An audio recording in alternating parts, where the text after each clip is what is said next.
Official who is supposed to appear before the House and defend his or her budget fails to do so, to an extent, betrayal po of public trust yun. She's not interested with her duties and functions as the Vice President of the Philippines. So kung ganyan po yung lumalabas, probably we can ask her to step down as the Vice President. Nakakalungkot na nagkaroon tayo ng Vice President na talagang kinakalimutan yung kanyang trabaho at yung kanyang responsibilidad na gawin yung kanyang constitutionally mandate na trabaho. Respetuhin niya yung nagtiwala sa kanya. Binanggit mo nga kanina, 32 million ang nagtuklok sa kanya doon. Di sana yun ang magsilbing tuntungan niya para gawin yung trabaho, di ba? Paano yung mga umaasa sa'yo sa nasa likod mo? So it's a leadership problem and a leadership question. Thank you. Official who is supposed to appear before the House and defend his or her budget fails to do so, to an extent, betrayal po of public trust yun. She's not interested with her duties and functions as the Vice President of the Philippines. So kung ganyan po yung lumalabas, probably we can ask her to step down as the Vice President. Nakakalungkot na nagkaroon tayo ng Vice President na talagang kinakalimutan yung kanyang trabaho at yung kanyang responsibilidad na gawin yung kanyang constitutionally mandate na trabaho. Respetuhin niya yung nagtiwala sa kanya. Binanggit mo nga kanina, 32 million ang nagtuklok sa kanya doon. Di sana yun ang magsilbing tuntungan niya para gawin yung trabaho, di ba? Paano yung mga umaasa sa'yo sa nasa likod mo? So it's a leadership problem and a leadership question. Thank you.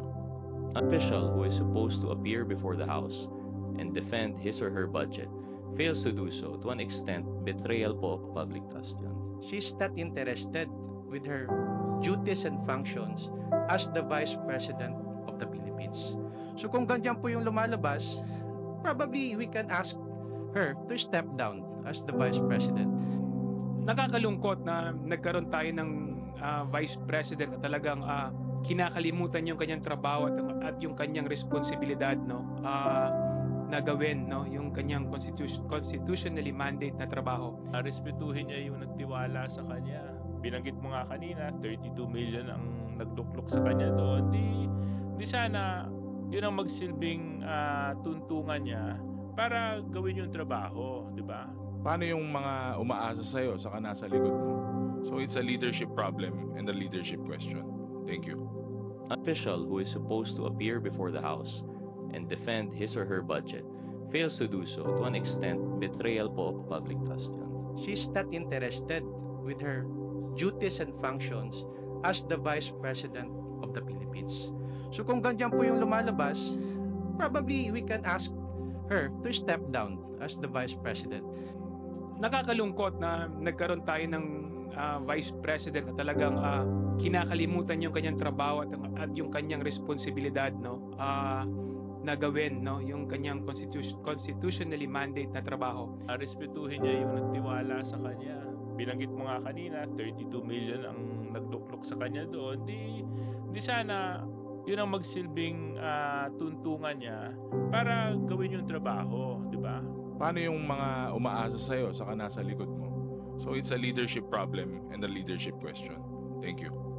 Official who is supposed to appear before the House and defend his or her budget fails to do so, to an extent, betrayal po of public trust yun. She's not interested with her duties and functions as the Vice President of the Philippines. So kung ganyan po yung lumalabas, probably we can ask her to step down as the Vice President. Nakakalungkot na nagkaroon tayo ng Vice President na talagang kinakalimutan yung kanyang trabaho at yung kanyang responsibilidad na gawin yung kanyang constitutionally mandate na trabaho. Respetuhin niya yung nagtiwala sa kanya. Binanggit mo nga kanina, 32 million ang nagtuklok sa kanya doon. Di sana yun ang magsilbing tuntungan niya para gawin yung trabaho, di ba?